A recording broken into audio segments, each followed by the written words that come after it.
Hi everybody, I'm Lindsay Ferrier with CafeMom, and I am joined now by Jaime Nash.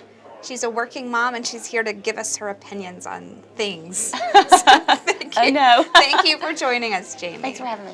One of the things I wanted to start with is that, you have a 9-to-5 job, right, basically, Yeah. and you have a small child. I do. How are you balancing the two? I don't sleep.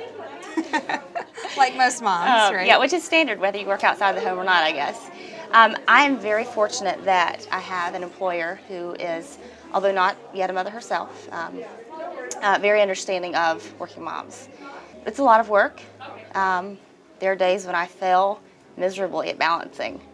Days when I see my kid for maybe 5 minutes, and then there are days like this weekend, going away, and I don't see her at all. But then there are some days where I just shut off work and say, you know what, this can wait 24 hours, 48 hours. I need to be with my family. Was there ever any doubt in your mind that you wanted to keep working after you had your baby? The very early days, I was very fortunate again. I took great maternity leave, 3 months, which is unheard of. Mm-hmm.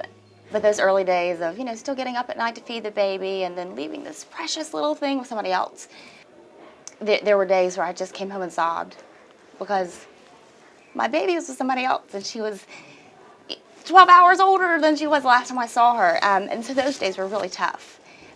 But I knew that I wanted to work so I could show her that she could do whatever she wants to, whether she wants to be a stay-at-home mom or president of the United States or a marketer or whatever she wants to be. She could do that because she sees me doing that.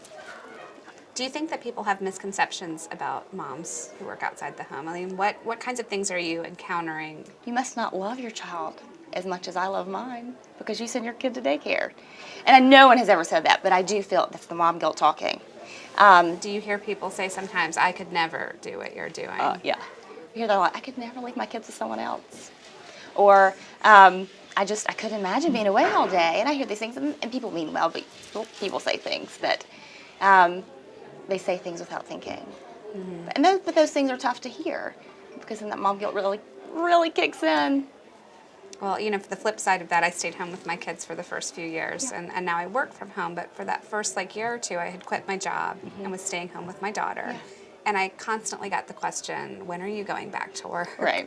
And I thought, I am working. What right. are you talking about? Like, this is a lot of work. Yeah. I mean, somebody would have this job if I didn't have it. So, right. Yeah. So I think we all get that mm-hmm. mom guilt. Right. Well, tell me what issues are important to you as a working mom. How could the government be doing a better job of helping out working parents? To some extent, leave us alone and let us do what we're good at. And there are circumstances where the government needs to step in and take care of things that aren't being done. But let me be the mom of my child. Let me make the decisions. Let me say what I think my child should learn or have a little more control in that. Well, if you could tell the politicians in Washington anything that you wanted, what would you say? Think and act more like you're running a household. Don't do what you don't have money for. Make tough choices, hunker down, get through it. Do you think a mom would make a good president? Yeah. If a mom can run a house, whether she does that from home or also having a 9-to-5, I think a mom would make an excellent president. Well, thanks for sharing your thoughts with us, Jaime. We really appreciate it. Thank you. Thanks, Lindsay.